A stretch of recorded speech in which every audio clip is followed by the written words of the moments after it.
బాగి అక్కని చూడలేనని చెప్పి తెగ బాధపడుతూ అక్కడే కూర్చొని ఉంటుంది. ఇంకా రణవీర్ అప్పుడే వచ్చి మనోహర్ దగ్గర నుంచొని ఏంటి అని చెప్పి అంటూ ఉంటాడు. ఇంక మనోహర్ అడుగుతుంది, "నువ్వు ముందు ఇలా కిడ్నాప్ ప్లాన్ చేసుకో" అని చెప్పి. చేయడం ఏంటి, ఆల్రెడీ అంజలిని కిడ్నాప్ చేసి మా మనుషులతో రూమ్కి పంపించేశాను అని చెప్పి అనవన్నీ మనోహర్ షాక్ అయిపోతాడు.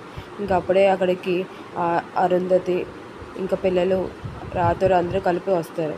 "ఏమైంది బాగి, ఇంకా ఇలాగే కూర్చొని ఉన్నావు" అని చెప్పి. "ఏం లేదు అక్క, అక్క చూద్దాం అనుకోని" అంటే ఇంకా పర్లేదులే ఇంకా అదంతా మర్చిపోయి పద వెళ్దాం అన్న వెంటనే ఇంకా బాగి అంటది, "అంజలి ఏది" అని చెప్పి. ఇంకా వెంటనే అందరూ ఒకరు చూసుకుంటూ ఉంటారు. "అమ్మ ఏడి" అని చెప్పి అన్న వెంటనే, "ఏమో అక్క తెలియదు, అతను ఎక్కడికి వెళ్ళారో నా మీద కోపంతో" అని చెప్పి. ఇంకా అంజలి కిడ్నాప్ అయిన విషయం తెలిసిన వెంటనే తెగ బాధపడితే అందరూ టెన్షన్లో ఉంటారు. ఇంక ఇంటికి వచ్చి ఇలాగ అనుకుంటూ ఉంటారు, ఏం జరిగింది, ఎక్కడికి వెళ్ళింది అంజలి అని చెప్పి. ఇంకా అమ్మరు వీళ్ళందరూ అలాగే టెన్షన్లో ఉంటే ఇంకా ఆరు అంటూ ఉంటుంది, బాగి సార్కి చెప్పు నువ్వు పోలీస్ కంప్లైంట్ ఇవ్వమని అని చెప్పి. ఇంకా ఇది విన్న వెంటనే రణవీర్, ఎందుకంటే పోలీస్ కంప్లైంట్ ఇస్తారు, అంత సేఫ్ కాదు కదా అన్న వెంటనే అమ్మర్ దగ్గరకు వచ్చి ఇలా సీరియస్గా చూస్తూ ఉంటాడు. అంటే ఏదైనా చేస్తారేమో పాపరే అని చెప్పి కవర్ చేస్తూ ఉంటాడు.